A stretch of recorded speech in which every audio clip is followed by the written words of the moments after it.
So, I have a lot to say about this. To say that this movie shocked me would be an understatement. This movie is supposed to be a sort of soft reboot and be contained in its own universe and have its own continuity. Meaning that this movie would be perfect for someone like me because I'd never actually seen an episode of Miraculous. I've only ever seen people talk about it and some clips about it, but never actually sat down to watch it. So I'm going into this movie with the perspective of a new fan and hopefully no bias, and that this is completely original. And with that in my mind, this movie turned out to be very interesting. But first, you have to subscribe and like the video. If you don't, then you won't become a Miraculous holder. Apparently I have that power, so like the video and subscribe please. And leave a comment down below of what you thought about the video. It would really mean a lot, and it really does help me out, so, please like and comment all that stuff. Alright, anyways, let's go and talk about the movie. So this movie starts off with a complete origin story, and it really tries to establish everything very quickly, and it honestly does a great job at it, especially with the way it portrays Marionette in the movie. It wastes no time with her saying that she has no friends and showing that she is a complete nervous wreck, like literally all the time, because she's so nervous about her first day of school. And oh my god, it's a musical. I'm gonna be honest, what the heck? I didn't know about this, and I'm just gonna say I don't really like musicals because sometimes it just takes me out of the immersion of the movie, and this is one of those moments. Marionette just walks out her front door and just sings about how she is like so different and she doesn't know where she belongs because she's so much of a quirky and relatable girl because she's so klutzy and all that stuff. It's also strange that Marionette has such a different voice when she sings compared to when she speaks. I think she actually does have a different person singing for her, don't quote me on that though. Actually, I think both Adrien and Marionette have different people to sing for them. The visuals though are honestly insane, and you can really tell a lot of love was put into these scenes. So even though I want to hate it, I'm actually really vibing with it. It's so pretty and so creative, and we also get to see a bit of the world through Marionette's eyes. We then move on to the school shenanigans, and we waste no time showing off all the characters in the background and establishing, whoa, who is that? And then who is that? Oh, is this the bully? But it's okay, because Best Friends is here to save the day. Just kidding, she's here to make fun of you and also support you, which is a bit strange, but I guess. I get it though, she wants to document stuff and she sees being around Marionette as a good choice, because so far things are happening around her. You really are just here to see her fail, huh? Marionette is insanely clumsy and everyone really reminds you about it, even the writers. I really thought they would do this in a better way, but honestly that's just me nitpicking. It's a movie, this is fine. Would I prefer this to really lean into Marionette's anxiety a bit more? Yeah, I would like that. It'd be really cool for her to think that, oh no, it's the end of the world because I trip, but in reality it really doesn't matter. But no, we're gonna have Marionette be talk of the town because she is so clumsy and weird, which is fine. Once again, I'm nitpicking, it's whatever. So Marionette runs away into the library just to get away from everything, and we finally see Adrien, and this scene is honestly super cool. I like the umbrella scene in the original, but it was always a bit kind of, cliche, but this feels like also super creative, and it's a little cliche again, but like, I still like this, and it's beautiful, look at the lighting! And I love how Adrien is. Like, he feels more grounded, and I like how he's just going through the motions. I love he's just kind of angsty, And it makes it seem like that he's actually going through a bit of stuff. And to be honest, I was also really hoping we would explore that a little bit more, but we kind of don't, and that's fine, we'll get through that, it's whatever. So Hawkmoth becomes a thing, and Chloe is about to beat up Marionette, so she runs away, and wait, look, I saw him! Marionette runs away into oncoming traffic. Honestly, same. And before the old man can get isekai'd, she jumps in to save him, but oh no, they're both gonna get sent to the stars, and oh, well, that's the end of the movie. Nah, just kidding, they both live. Tiki really tries really hard to choose Marionette to be Ladybug, and she's just like, nah. She thinks she's not good enough to save the world, which fits her character, I guess. And we get a cool song about it where Tiki says like, hey, it's cool, I've been doing this forever, trust me, you'll get used to it. But yeah, Marionette is like, no, I don't want to die. But thankfully she doesn't have a choice, and she ends up meeting Cat Noir. Let's go. I love Cat Noir. I love how much he is really like leaning into being a superhero. He's like, bro, I'm a superhero, bet. I love how he's just kind of annoying. Like, he's trying to act all serious and trying to be cool, and like he's coming across as just a huge dork, and it's great. I love this. It's very clear that this is all just a game to him. Meanwhile, Ladybug is having like 5 panic attacks and then has to figure out how to stop the villain by herself. It's such a great example of opposites having to deal with each other, and I love their banter. Cat Noir is just being funny, and Ladybug is very sick of him, and it's very believable. I love this so much. They deal with the enemy and go back home, and Cat Noir is in love because it was the first time he actually was able to enjoy himself, which he is never able to do, and falls in love with Ladybug because of that. She looked very capable and strong in his eyes, and he loved doing the superhero thing with her, and just goes off about how cool and fun it was. Meanwhile, Ladybug is trying to quit and has another 4 panic attacks. And once again, this is hilarious. I love the opposite dynamic. I will say though, that yeah, I get it, Marionette doesn't want to be put in these situations and doesn't want to die, skill issue, but I feel like her trying to get rid of the earrings and Tiki was a bit drawn out. I get that it was showing that she is stuck in this role, but I feel like this whole scene lasted a whole 3 minutes longer than it should have. Speaking of weird, Hawkmoth sings and I'm not a fan of it. I could see how this is cool and I'll admit it's very cool to look at and every villain needs their own song, but Gabriel in this movie isn't like his original counterpart. I want to save this until the end, but I'll say some of it for the sake of this argument because Gabriel's honestly amazing in this movie. The way he's being portrayed in this movie is how he should have always been, which is a man who thinks he lost everything and is trying his hardest to bring it back. He's a broken and desperate man clinging to what was instead of trying to move forward. So him breaking into song and saying, yeah, let's cause some chaos feels a bit strange and almost like a 180 for his character. I do get how he's being corrupted and how he doesn't care about others right now in this moment, but he's supposed to be sympathetic, and this movie's reminding us to be sympathetic, but then we have this song all of a sudden. It's still a good song regardless. I actually really like this part, I'm not gonna lie, but it's still a bit weird, but whatever, let's move on. We get funny dancing and a bit of Adrian and Marionette hanging out, and I'm really happy to see that Gabriel called his son to leave the area that he's about to start doing chaos in. He is not just a heartless monster, he actually cares about his son. It's crazy, but we love that about him. So these villains start causing their chaos, and I love how serious that this is being portrayed.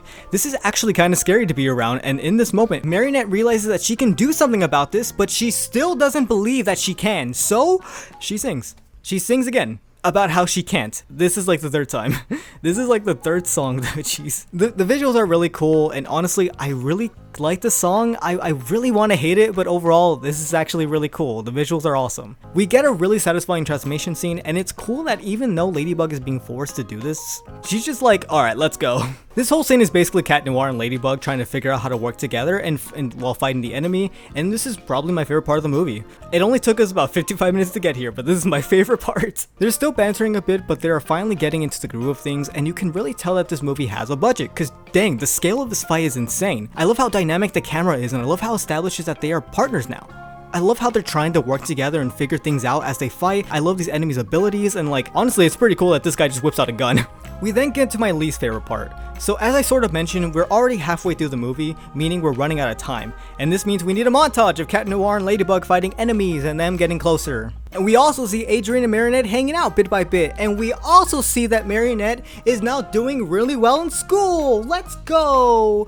All that happened in the montage. I am upset. It kind of skipped a lot of the important stuff. I would have loved to see a lot more of their school and social part of their lives, but nope, we gotta finish the movie first, montage. It's not the worst thing, I get why they did this, we established what we needed, they are finally partners working as a team, and now everything's going good. But it still sucks because I want to see more. I get it's a movie, but I want more. So after the montage, Cat Noir and Ladybug are talking on the roof, and they start bantering, and they quickly start flirting, oh my god.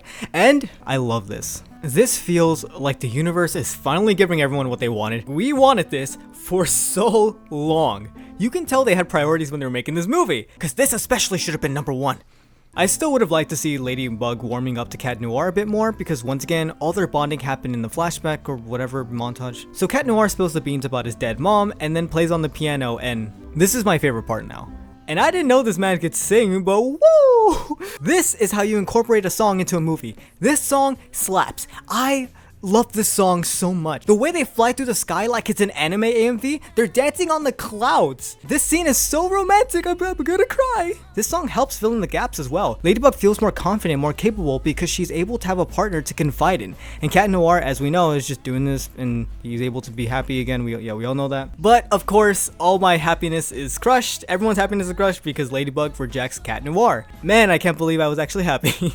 This is what I mean when I say that the montage was bad because, bro, why the fuck are you still with Adrian? Like, dude, Adrian who? Cat Noir is so much better. You actually have chemistry with Cat Noir, and I've seen you talk to Adrian like 4 times in this whole movie, and you're gonna reject the guy that helped you become confident and has stayed by your side and fought alongside you because you have a crush on some dude that you barely interact with. Like, are you serious? You can tell, and we all can tell, that you like Cat Noir. He's great, you both can talk, and it's not like the original Cat Noir where he was always a bit annoying. No, this Cat Noir is amazing. Why are you doing this to him? So Adrian is sad, and he goes home, and surprisingly, Gabriel comes to ask him where he's been. And dang, him being Hawkmoth has really taken a toll on him. He looks so tired and frail, and honestly, he's kinda hot. Gabriel tries to worry about his son and ask where he's been, but Adrian snaps back. which is a first. All of this is a first. This isn't like the show. Are you telling me Gabriel actually cares about his son? No way. No, that's impossible. I also have another small complaint. I love that Adrian is being angsty again, but the only scene we have of Gabriel being neglectful of Adrian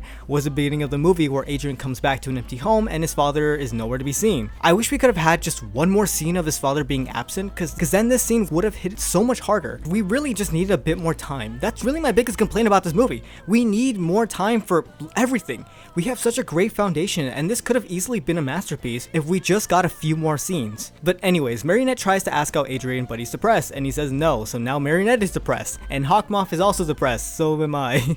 Marionette has a sad song, and Hawkmoth just decides that he's had enough and akumatizes himself and goes to steal both of the Miraculouses. It's about damn time! And the world is basically ending, and this is actually, I don't even have words. The world is actually just literally ending. The stakes just went straight through the roof. It's insane. It was all fun and games, but now we're in the end game. This is real. People are in danger, and this is all kind of scary. Cat Noir tries to use his cataclysm on Hawkmoth, but he accidentally uses it on the Eiffel Tower, which is super cool. This whole scene is really cool. I love how Cat Noir is like running up the Eiffel Tower, and like he jumps at Hawkmoth and he dodges. It's so cool. Hawkmoth is just playing around with the two of them, and it's so cool. He feels like such a threat, and I love this moment. The way that this scene is being portrayed, you honestly think that Cat Noir could actually die. There are stakes, which is a first for this show. They're both so screwed. They're fighting for their lives, and Hawkmoth somehow uses a force choke ability. Bro thinks he's Darth Vader. What the heck? He's so close to winning, but at the last moment, he notices that Cat Noir is actually his son. He then snaps himself out of the akumatization and turns back, and Gabriel falls apart. He is shocked at what he has become, and he tells Adrian he tried so hard to bring his mother back, and they both hug. Can you believe in the original show, Adrian never got this? This right here. I love this. Nothing is better than this. And in the original show, it was ripped away. So Ladybug makes a speech and fixes everything. And it's the day of the dance, and Marionette is wearing a really pretty dress. I think she has little wings too. And Adrian is still sad until 10 out of 10. Actually, no, 0 out of 10. They didn't kiss. Oh wait, there's more. So Natalie goes into the basement and we see the mom, and she has the Peacock Miraculous, and the movie just straight up ends. So yeah. Overall, this was a really good movie, a bit rocky in the beginning, but it quickly makes you invested, and the writing isn't always great, but it definitely captures your interest, and it's good where it counts. The middle of the movie suffers a bit because now we have to rush a bit to get to the ending, and overall, this movie felt exactly what every single fan of the series wanted. The movie is a love letter to the franchise, and it wears its heart on its sleeve. That much is clear. As a fan, you'll love this movie, and as a person who watched this to get into the series, you'll also like this movie a lot. But it will seem a bit strange at times, but overall, it's good. It's a fun experience. Like some moments of the pacing, some dialogue is a bit strange, there are some jokes that aren't funny, some things I wanted to be fleshed out more just weren't, and I kinda hate that. And also, all the side characters just do nothing in this movie. Also, I'm not a huge fan of musicals, but that's just a me thing, and honestly, that duet song still hits. And the romance between Adrian and Marionette was dumb because you should have just chose Cat Noir from the beginning, let's be honest. But it was a really good reboot. It was really good overall. This is a great foundation. I'm excited for the second movie. This movie was good. We had a fun time. Hey, thanks for watching the video. Let me know what you thought in the comments below. This was a lot of fun to make. I really had fun watching the movie, so it'd be great if you left a comment down below and tell me your thoughts on it. Also, if you have any other ideas of what you want me to talk about, then please tell me in the comments below. It really does help me out. I need ideas. Trust me, I need ideas, so yes, please. But yeah, I guess I don't really have much more to say, so thank you all so much for watching this video, and I'll talk to you all next time. Goodbye!